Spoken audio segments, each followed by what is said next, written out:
I want to thank everyone here and all over America for the tremendous, wonderful, warm reception you gave her last night. Thank you so much. She deserved it.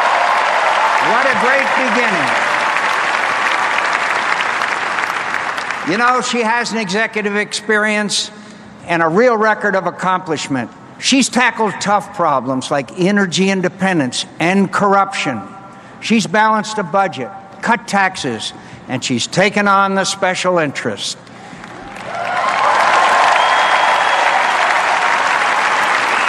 She's reached across the aisle and asked Republicans, Democrats, and independents to serve in her administration. She's the wonderful mother of 5 children.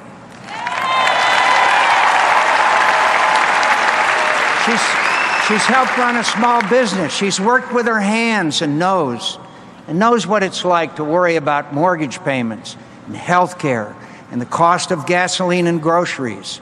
She knows where she comes from, and she knows who she works for. She stands up for what's right, and she doesn't let anyone tell her to sit down.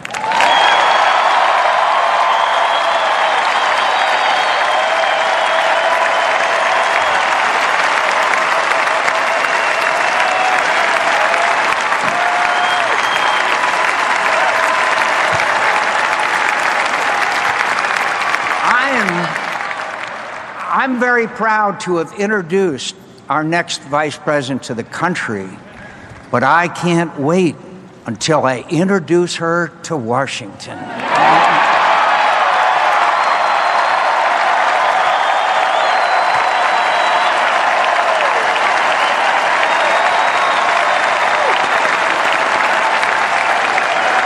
Let me just offer an advance warning to the old, big spending, do nothing, me first, country second crowd. Change is coming.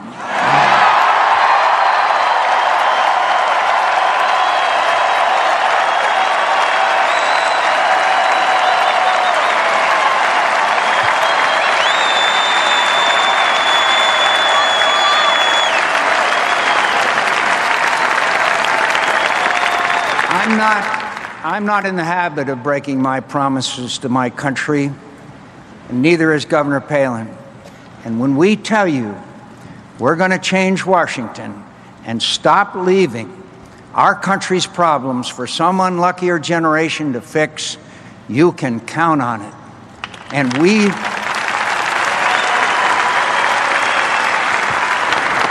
got a record of doing just that, and the strength, experience, judgment, and backbone to keep our word to you.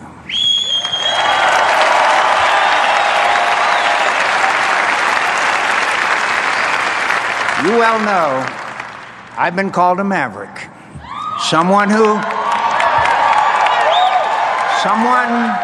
marches to the beat of his own drum. Sometimes it's meant as a compliment, and sometimes it's not. What it really means is I understand who I work for. I don't work for a party. I don't work for a special interest. I don't work for myself. I work for you.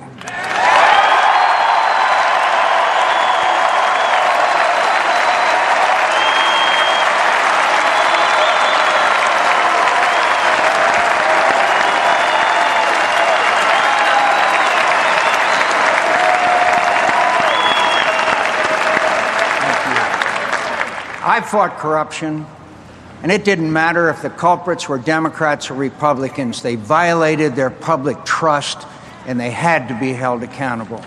I fought the big spenders. I fought the big spenders in both parties who waste your money on things you neither need nor want.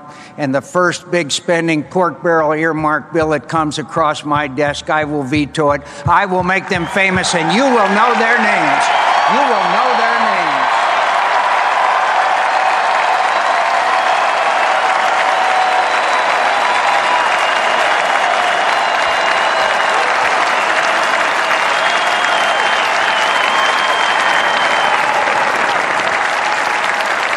not going to allow that while you struggle to buy groceries, fill your gas tank, and make your mortgage payment.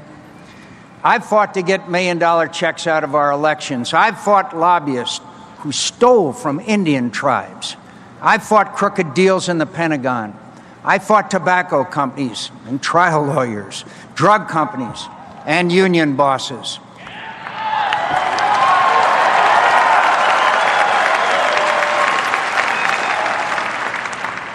I fought for the right strategy and more troops in Iraq when it wasn't the popular thing to do.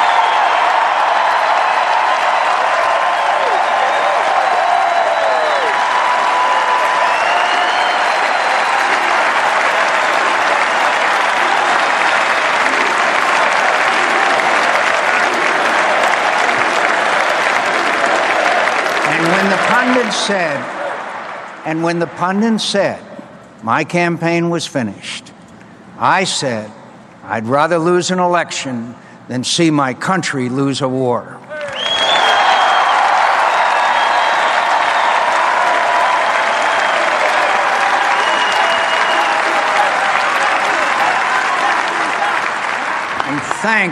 And thanks to the leadership of a brilliant General David Petraeus and the brave men and women he has the honor to command,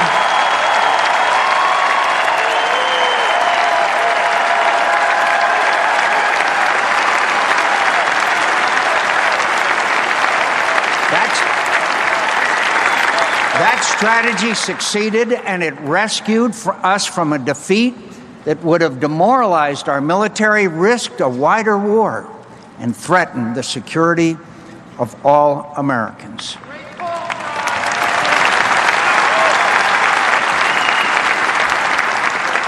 I don't mind a good fight. For reasons known only to God, I've had quite a few tough ones in my life, but I learned an important lesson along the way. In the end, it matters less that you can fight. What you fight for is the real test.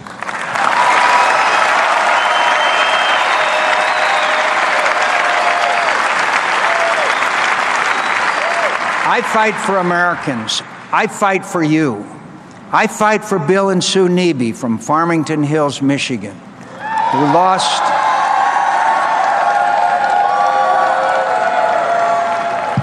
lost their real estate investments in the bad housing market. Bill got a temporary job after he was out of work for 7 months. Sue works 3 jobs to help pay the bills. I fight for Jake and Tony Wimmer of Franklin County, Pennsylvania. Jake works on a loading dock, coaches Little League, and raises money for the mentally and physically disabled.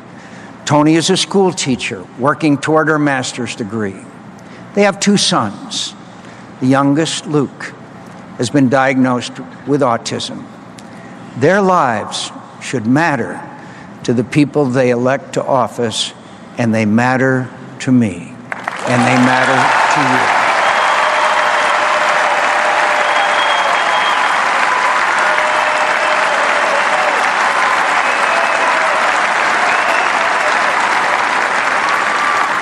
I fight for the family of Matthew Stanley of Wolfboro, New Hampshire. Matthew died serving our country in Iraq. I wear his bracelet and think of him every day. I intend to honor their sacrifice by making sure the country their son loved so well and never returned to remains safe from its enemies.